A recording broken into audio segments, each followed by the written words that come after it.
Welcome back everyone to Punny Plays a Scholar.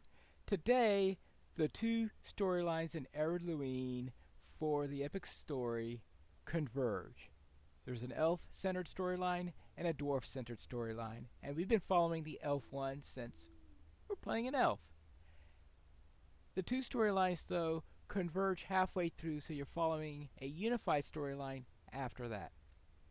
This is the first quest in the unified storyline. Now, the text is going to be different sometimes for the elves and the dwarves, such as in the quest text you're about to hear, but the quest itself and the mechanics of the quest and what you're supposed to do are all the same. Very well. Hello there, Matthew. Now, you're saying something about you're not liking these dour hands? Your people wouldn't understand the difference between Durin's folk and the dour hands. If my dwarves attempt to rescue the elf prince and fail, you elves might assume that we and the dour hands are at league. Then what? War between the dwarves and the elves? No, that cannot be allowed to happen. What we need is someone trusted by elves and dwarves alike to do this attempt. There is a man, a ranger out of the wilds in the east, who has assisted both of our kindreds at sundry times. He is a masterful in the art of hunting and stealth. Seek out the ranger Langlass at the Hunter's Lodge to the east of here. I only hope he will accept his responsibility. Alright, so we need to speak with Langlass. And we spoke to him earlier in relation to the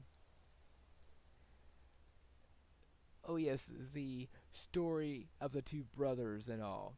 So with that, we can head out to him and see what he can do with us on this matter. Well met, friend. And we want to go to Thrussey's Lodge. And while we're heading out there, I can again talk about convergence in another way. And that is linguistically. Because I talked quite a bit about divergence in language, on how language differ, on how people have different patterns, and how languages tend to drift over time and separate. But languages can also converge for several reasons. Perhaps, for example, you have many dialects in an area. Your transportation grows wider, perhaps, then those languages might start to converge a little bit due to communication there. Because if we look at English, for example, over time there has been a little bit of convergence over the various different dialects of English in England. Yes, I know, you still have some distinct accents. People still say things in a bit of a different way, but things do converge over time in addition to a little divergence, because some of those accents are really strongly rooted. And some of them go back to before the Norman Conquest. That's 1,000 years. But over time, some of the speaking of English has been, of course, converging. Especially when we talk about written forms, because you want a consistency all throughout the country, so therefore they would generally try to choose unsettle or one particular word or something like that, or one particular spelling in order to define what is the official wording. Like, for example, the word I, a simple word as that. That was actually one of various styles of expressing the first person singular in there. And there were various other words that were used in other areas, like each or something like that. Eventually, though, they settled on I, and that's despite the fact that was not the most common form of it, but I believe they decided because it was the most distinct or the easiest to use, and they felt that would be useful in the long run. So therefore, the printers decided that would be the best one to use. So one reason for it then, of course, would be printing. That would help to keep things together. And I think we have made it to Langlass, so let's see what he has to say. What can I do for you? Elves and dwarves living as neighbors in Eredluine is worse than keeping a lynx kitten and a wolf pup in the same house, and I hope you don't take offense to my saying so. In the interest of maintaining peace in Eredluine, I will respect Matthie's stout hand's wish and arrange for the rescue of Aberthal.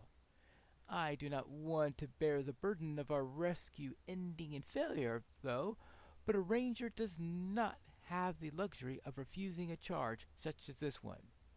If I were to refuse, Aberthal's life would be forfeit, and so too would be the peace of Eredluine. I will organize the attempt, if you would help me. All right. Well, I can see, of course, we had to help him in the matter. Will you do something for me? And to avert a war. Yes, rumor of Aberthal's capture has come to me. Matthie's fears do have merit.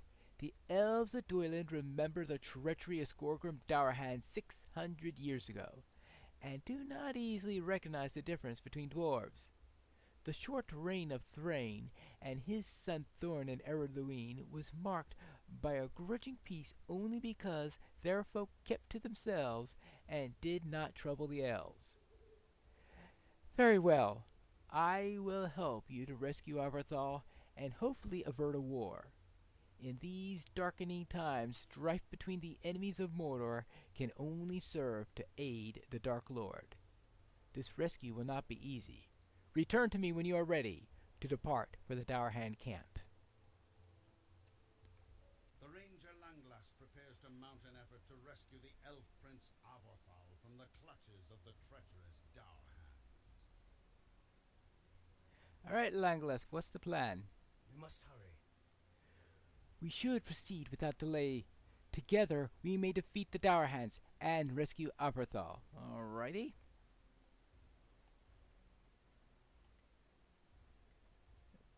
And there are the Dourhans.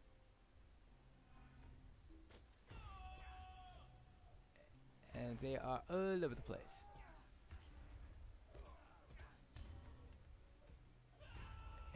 And we can blast them up. And careful there! Ooh, there will be many enemies ahead. I suppose that's the case. He jumped over the fence! Boy, athletic rangers. Ooh, I swirled around when I hit with the club. I didn't think I noticed that before. Or I suppose it's possible I noticed it before, commented on it last time, and didn't. Give me a moment to catch my breath. Alright. I don't know why you need to catch your breath. We haven't really broken a sweat yet.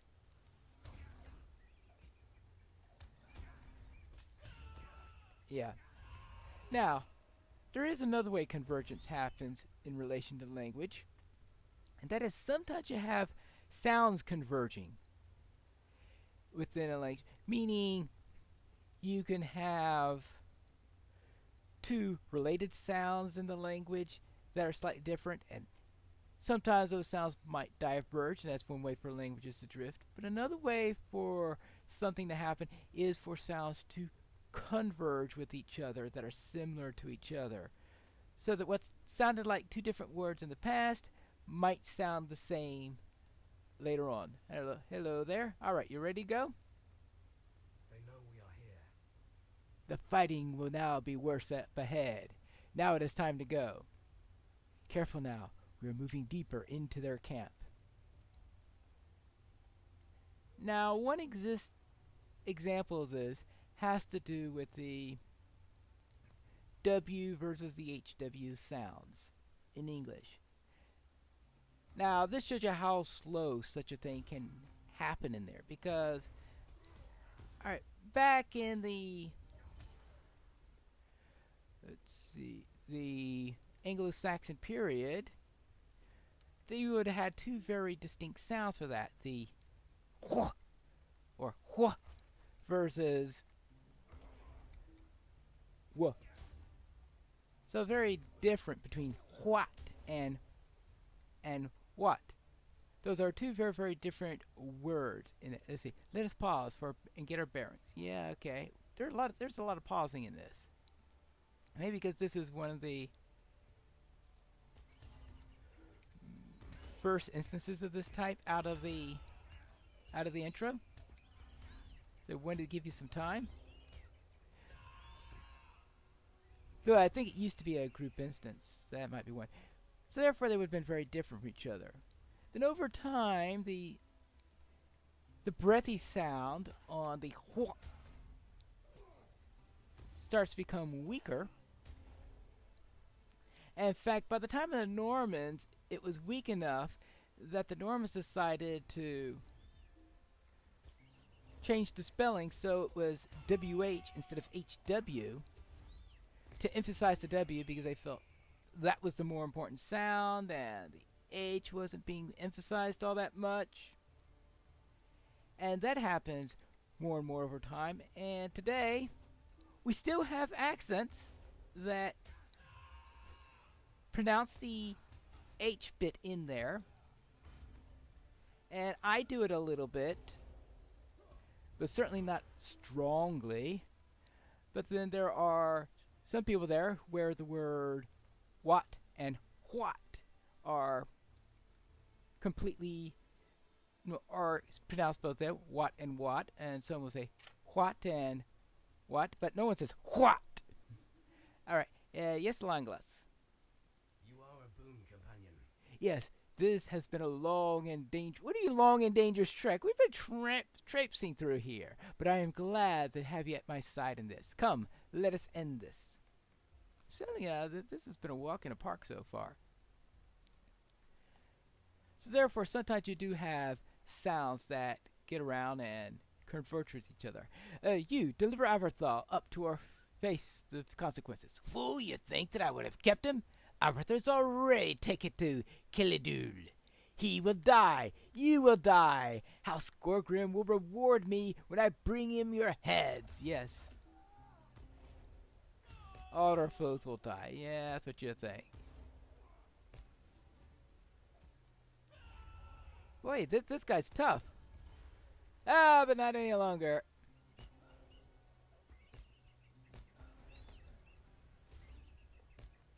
Oh. There you go.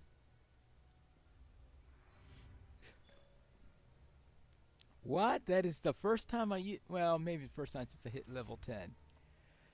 Alright, well, the end fight got a little tougher there. You ready? Our efforts were for naught. Yeah, I know. Yes, this has been a waste of time and blood. Well, fortunately, it was their blood that was wasted. Neither of which we can afford. Let's discuss our possible paths back at the lodge. All right. What now, Languilus? What do you need? This is certainly distressing news. It appears the Dourahans were one step ahead of us all this while. Oh well, I suppose we must follow their trail. Keladu is the center of Dourahan power, the last remaining town in Ered Luin which they control. Conflict will not be easily avoided there. No, I suppose that is the case.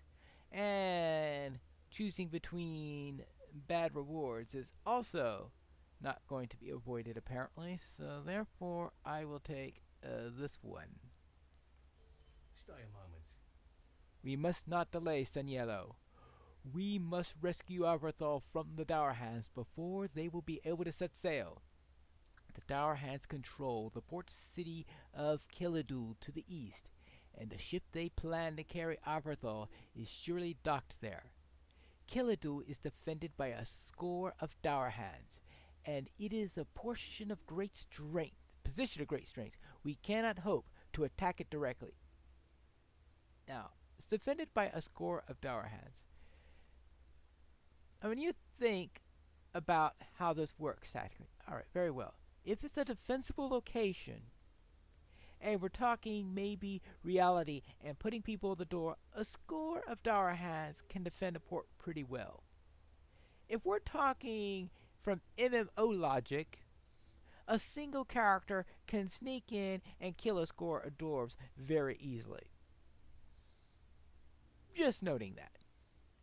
If we are able to have any kind hope of rescuing Avarthal in Kilidul, we must need the help of one who knows the city.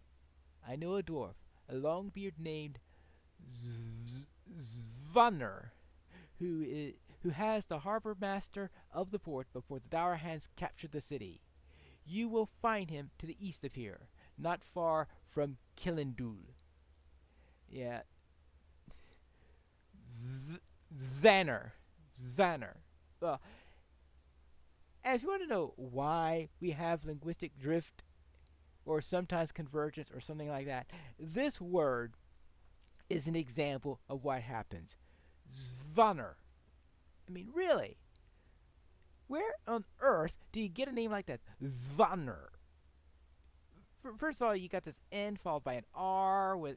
Yes, I know R's do have some vowel-like characteristics in that they can be easily held and stuff like that. But it's that SVA, Zvanner. You're going to have to say it a few times before an English speaker can get it. In their language, they probably do things like that all the time, but in ours, not too often. And that SVA, it could, if it were something from a Latin root, then you could assume that might have been used to be Zwanner, and that got turned into Zvanner for some reason by a local accent. That, of course, would have been a case of divergence, not convergence, because U's and V's tend to be related to each other, which I'm sure I'll discuss in a future episode. I think we better get going here. Now, I do have all these wonderful quests that I'm bypassing at the moment, which I will have to take care of at some point. But he says that this is going to be something that is urgent, and I know we often ignore those words when we are doing quests within this game, because unless there's a clock up there, you say, yeah, I could do it in a few episodes or something like that.